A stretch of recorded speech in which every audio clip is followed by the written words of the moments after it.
Working on a 6 liter Powerstroke here. We're doing a proper engine rebuild on this.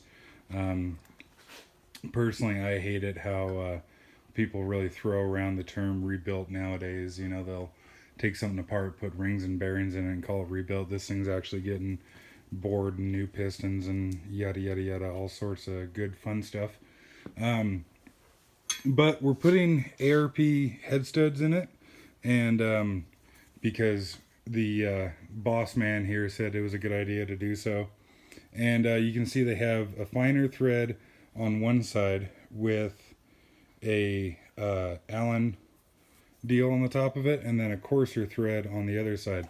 And so the coarse thread goes into the block, and then the Allen is so that you can take um, like a T handle or something and spin these in by hand. They're not supposed to be tightened down at all. The studs, anyways, the studs are not supposed to be tightened. But it really freaking pisses me off how nowadays everything is a money game of how cheap something can be done. And not talking about ARP because um, they seem to be outstanding quality.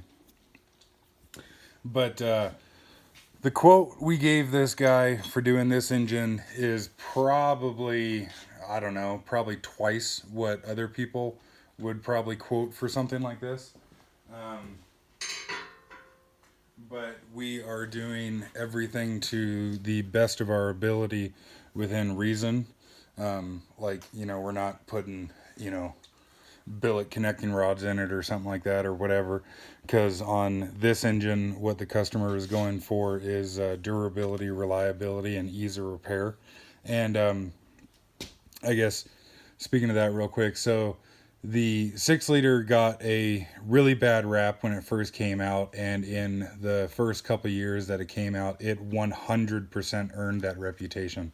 um, in the case of the heads, which is kind of or the head gaskets anyway, which is kind of the biggest thing that you hear about, they did have a problem with the gaskets, but also the head bolts would stretch because the head bolts are a torque to yield. And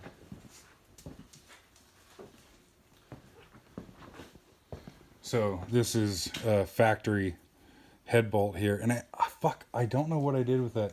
Um, we actually, I kept it around for a while because I thought it was really interesting. We had a head bolt that we had. Whoa, you okay, bud? You okay? We had a we had a head bolt that we had torqued down to factory Ford specs and then taken right out.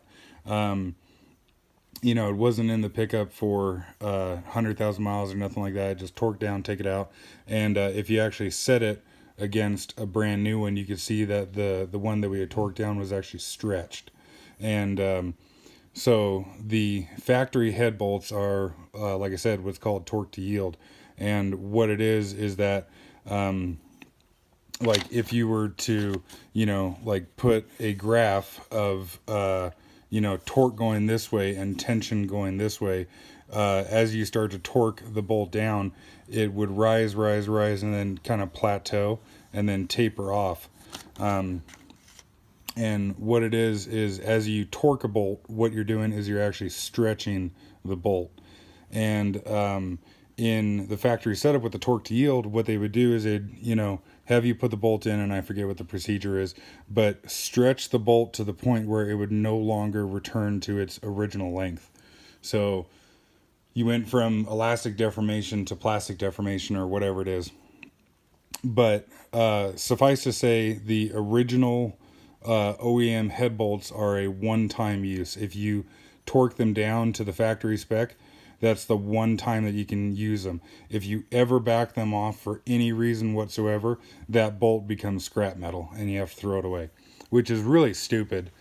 Um, it's just one of those dumbass things that some fucking, engineer with too much education and no real world experience came up with and thought was a fantastic idea. But so, anyways, um, yeah, they had problems with the head gaskets and they had problems with the factory bolts.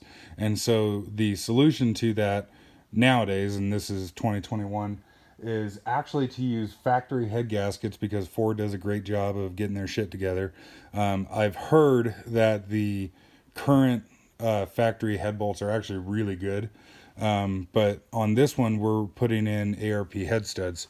And so yeah, kind of getting back to where I was going with the head studs. We gave this guy a quote for like I said, like twice what probably some other people would quote for, but it's because it takes a tremendous amount of time to do things right and to do things clean and to do things by the book. And like I was saying, this customer cares about this engine going for 4 maybe 500,000 miles in the future. He doesn't care about making power. He doesn't he's not looking to like sell the pickup or anything. And so, of course, we're doing everything by the book and whatnot. And, you know, assuming, um, assuming that people are being honest and they're not just giving you a higher price just to be a jackass and try and make more profit or something.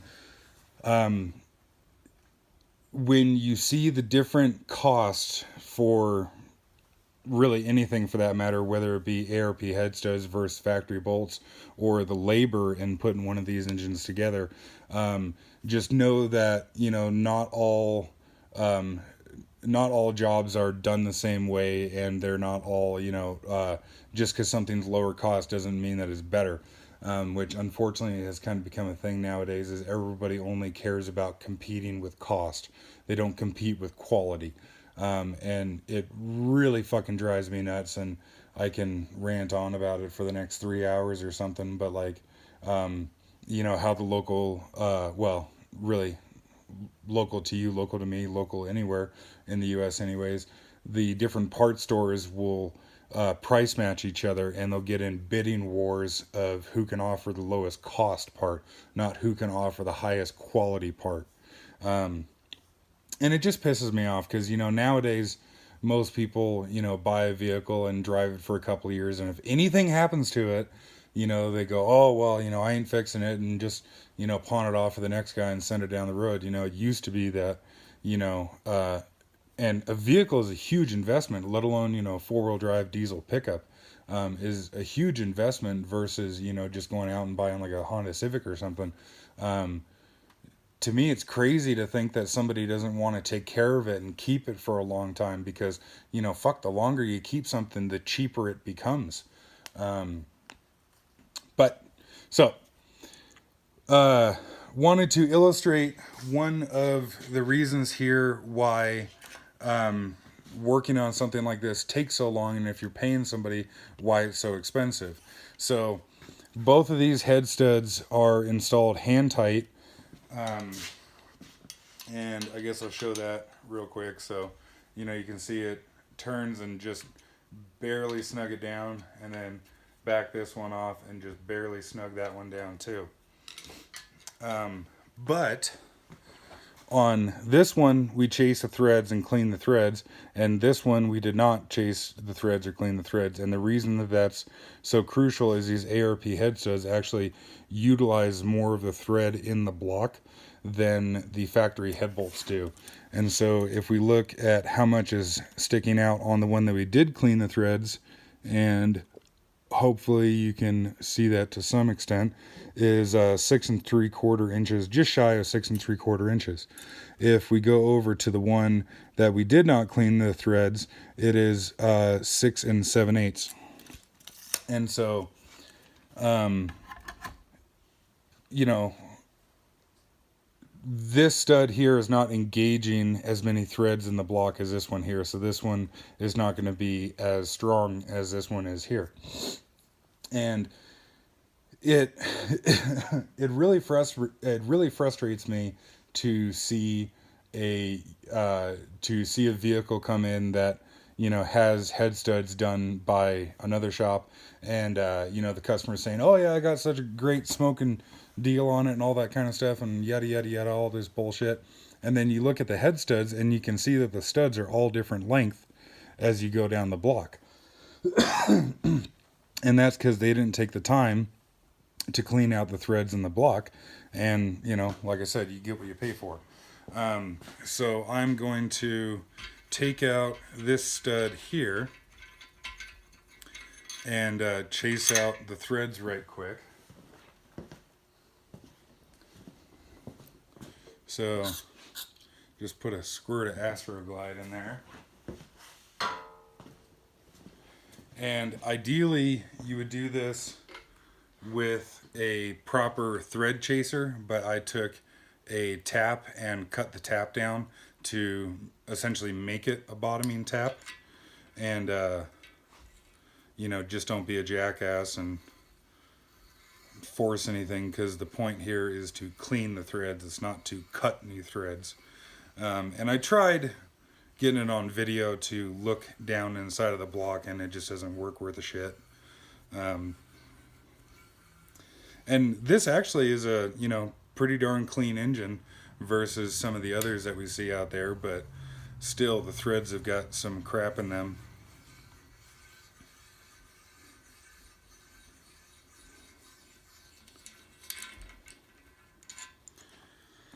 And so that's it, that's simple. And hopefully you can see here that we didn't, there's no like metal filings on the tap or anything like that. It's just cleaning out some of the garbage that was down in there.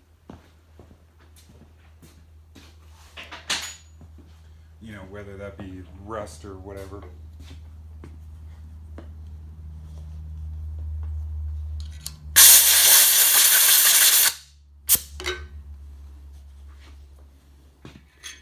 And so take the same stud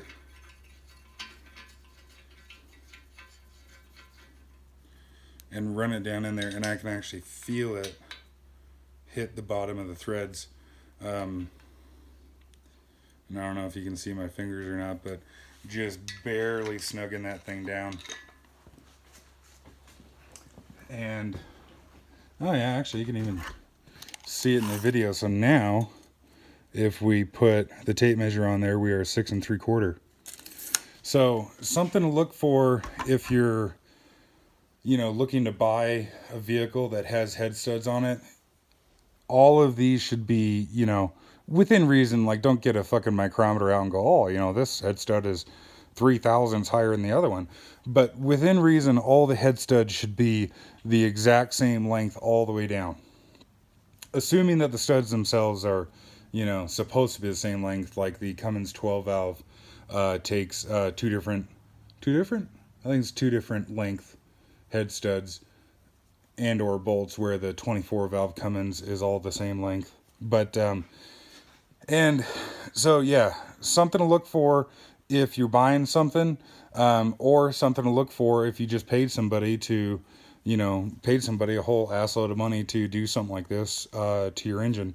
And don't take my word for it, it's actually in the ARP instructions. So yeah, to ensure proper thread engagement and accurate torque readings, clean all threads in the block, chase if necessary with a thread chaser, which, like I said, I don't have a thread chaser for this size, so just use a tap and don't be a shithead. And then screw studs into the block hand tight only. Like I said, they do have the provision to put the T-handle in the end of it, but that's just to make life a little easier on you, or if they, seize up or something over time. And then, so on the ARP head studs, it's really cool because they are torqued to 210 foot-pound, which is a shitload for head bolts versus, for like the size of the engine. But what's cool is you do it just in 3 equal steps. So it's, a lot easier than the original sequence with the head bolts, and the head studs are not torqued to yield. So you can reuse these head studs. Yeah, so something to be aware of if you are doing one of these things, or like I said, have it done or whatever, um, and just know that if you call around to um, different shops for getting work done like this, or you're looking at parts for your pickup or whatever, um, sometimes there is a reason, a very good reason for the difference in the cost. Of course, sometimes it's just, a shop will give you, twice the quote of somebody else, and all they're doing is, junk garbage work, and they're just pocketing all the money. And, it pisses me off that people do that and put a bad name on everything and whatnot. But yeah, to do this kind of stuff, to do it right, to do it by the book, takes an incredible amount of time. But that's the difference in, a quality job or a cheap job.